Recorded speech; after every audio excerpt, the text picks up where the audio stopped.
Good evening and God bless you, my brothers and my sisters. Welcome to this another opportunity for a moment in the Word. I won't keep you long tonight, but I want to deposit a word that will give a challenge to us again tonight.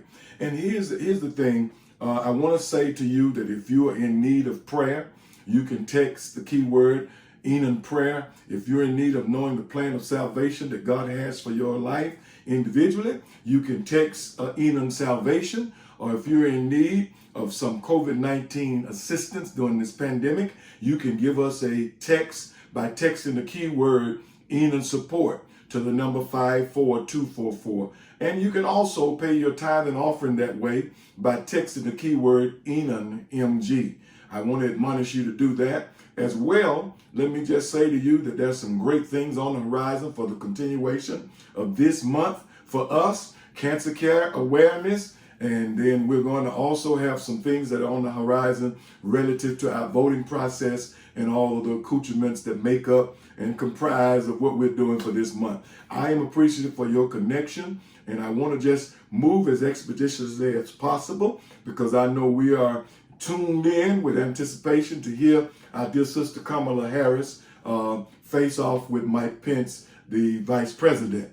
And so let me move quickly and just say that I started on a movement last week with dealing with mindset, dealing with a mind makeover, dealing with saying that we started out with Mighty 90, we was interrupted. Now we got some October, November, December, 90-day comprisation, if you will, of this time before the new year. And we're a little less than that now. But I want to challenge us to work on ourselves from a standpoint of our spiritual health and our financial health to make sure that we use all of the debacle moments of what we dealt with from 2020 in its challenges, to use it as a catapultist to make us move higher in the realm of where we're going in 2021. Use every line and logic of what didn't go well to make sure we make all things turn out well in 2021. Use them as a tool and a means by which we use them as a springboard, if you will, and use them as an avenue by which we can move forward. So here's the thing. I want to just talk about mindset tonight. Mindset. Romans 12:2, it says, do not conform to the pattern of this world, but be ye transformed by the renewing of your mind. Then you will be able to test and prove what God's will is, his good, pleasing, and perfect will. Then also in Isaiah 26:3, it says, you will keep in perfect peace those whose minds are stayed on thee and steadfast on thee because they trust in you. The coronavirus, ladies and gentlemen, this pandemic has really been a major disruption to the order and the natural order and progression of things of how we normally worship God in person. But we have found a means by which we still can worship God together by virtual contact. And so even with that line in logic, we have to realize that because God gave us a new means to worship him. I told people time and time again, I cannot imagine had this been 1999 before the internet became so fluent in our culture that we would have been, oh my God, we would have been really messed up in terms of our worship atmosphere. But because of that, we have been able to connect virtually. And so really the pandemic, the coronavirus, has messed up our worship in person. It's messed up literally the world and the economy, if you will. And so many people really are just concerned about week to week. They're not concerned they're concerned about week to week survival, not concerned about any futuristic events, any long-term visionary victories. And so in some levels, that's really understandable at some levels, because I understand it's reality. But at the same time, we can't let that happen because in a real sense, it's understandable. But in a spiritual sense, is really a mistake. And this is what I'm trying to press to you tonight, that the ability to survive any time of uncertainty, the ability to survive any time of uncertainty begins with a vision of what's possible. Begins with a vision of what's possible. And let me just tell you, anything is possible through Jesus Christ. And so, ladies and gentlemen, I've learned as pastor and pastoring people and casting a vision with prayerful anticipation that people would grab hold to God's vision that he has given me, catch the vision, because that's the pastor's job, to cast, the people catch, and we carry together. But in Habakkuk chapter number 2, verse 2, it tells us plainly, it says, "And the Lord answered me and said, write the vision and make it plain upon the tables, that they may run that readeth it." And so if the vision is really clear and concise and compelling and calling enough, I've learned that people will apply their best thinking, their best efforts to assist you in helping you figure out how to forge ahead and make it become a reality. And no matter how many, regardless of the obstructions, no matter how the obstacles come, no matter how much opposition come, ladies and gentlemen, that it is possible when we unite together in our forces, because we have changed our mindset. Let me see if I can make it a little plainer to you.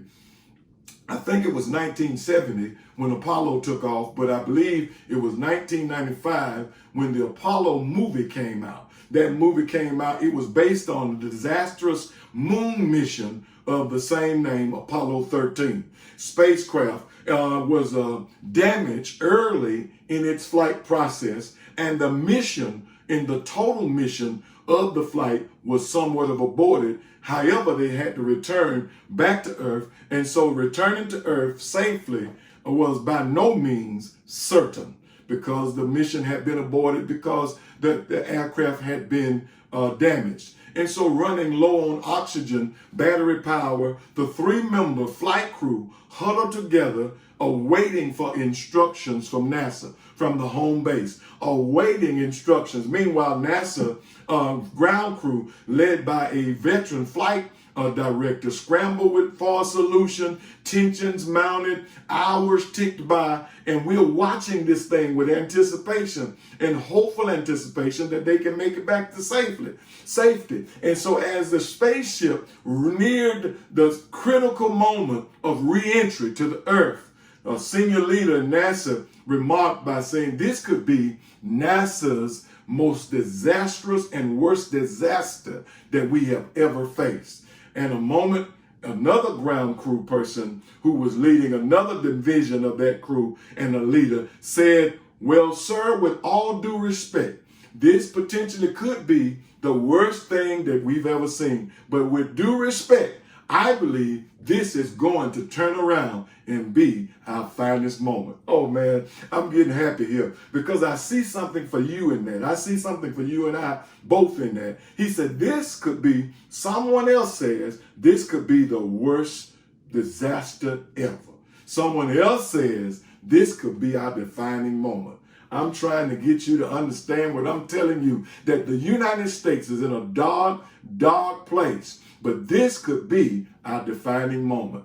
Have you noticed that every time we face a challenge, we come together and start calling God's name, start praying and seeking his face? And so basically, a lot of times when people are together and one see one view, one see another view, it's all with the mindset that sets the blaze to accomplish a goal. And so that's from a visionary mindset. Somebody say that, a visionary mindset. Put that on the screen, Gabby, a visionary mindset. It was that vision, an idea of a positive outcome that enabled the team to achieve that goal, to make that spacecraft land back on the Earth safe. First, they envisioned the destination and the goal, which was a safe landing. Failure at that particular time, in the mindset of the gentleman who spoke with authority and said this could be our finest moment, failure was not an option.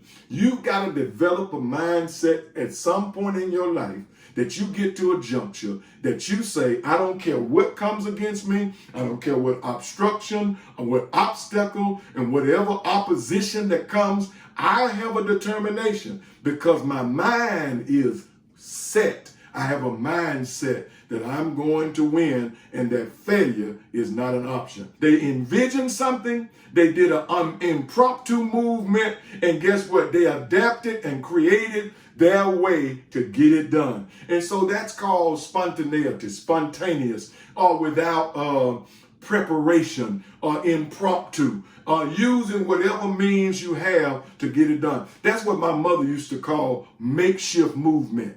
Makeshift movement. That's when you take a little of this and you take a little of that and you make all of it work for the betterment of your goal. And so to thrive in victory, I'm announcing to you, to thrive in victory in 2021, you're going to need a clear and inspiring vision for what will come next, for what will come next. And ladies and gentlemen, it's called mindset.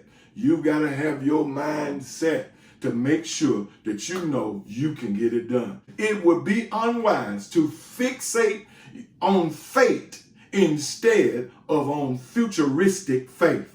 God's children always, through faith, look for what is possible. What is possible? What is possible? God says, with me, all things are possible, but apart from me, you can do nothing. So in your mind, always imagine what could come next. We must, even today, picture better tomorrows. We must picture better tomorrows. Pray, seek God's face until we get there, expecting elevation. I'm trying to tell you, man, listen, I'm getting excited in this office all by myself, expecting elevation. You got to expect elevation. You got to go with anticipation that God is going to do what he said he's going to do. His will is that you prosper, be in good health, even as your soul prosper. So that means I ought to be working on my soul while God is working on the table. He's going to make a means to do everything he promised from start to finish. The Apollo 13, ladies and gentlemen, did make it back and return to Earth safely. Can I tell you it turned back safely? You know that, and I know that. It was NASA's defining finest moment. And so next year, let me just reassure you, will not magically be better come January 1. It won't just happen out of nowhere. That to get there, you must start by shifting your mindset and envisioning the future through faith. Let me just tell you again, you got to shift your mindset and envision the future through faith. And so guess what? And when you do that, there's several elements that's going to come to pass. Here's those elements, and I am done in this moment in the word. And I want you to take this mindset that in Christ, let it be also in you, that there's no weapon that's formed against you will be able to prosper. But here's those three things I want to tell you. Here they are, bigger. Here they are, better. Here they are, brighter. I want to tell you again, here they are, bigger. Here they are, better. Here they are, brighter. That's what you got to say to yourself. Bigger, better, and brighter. Go in peace, my brother and my sister. I pray that this has been a blessing to you. Look at me. My God is good, as you can see. Everybody, taste and see the victory my God has given me.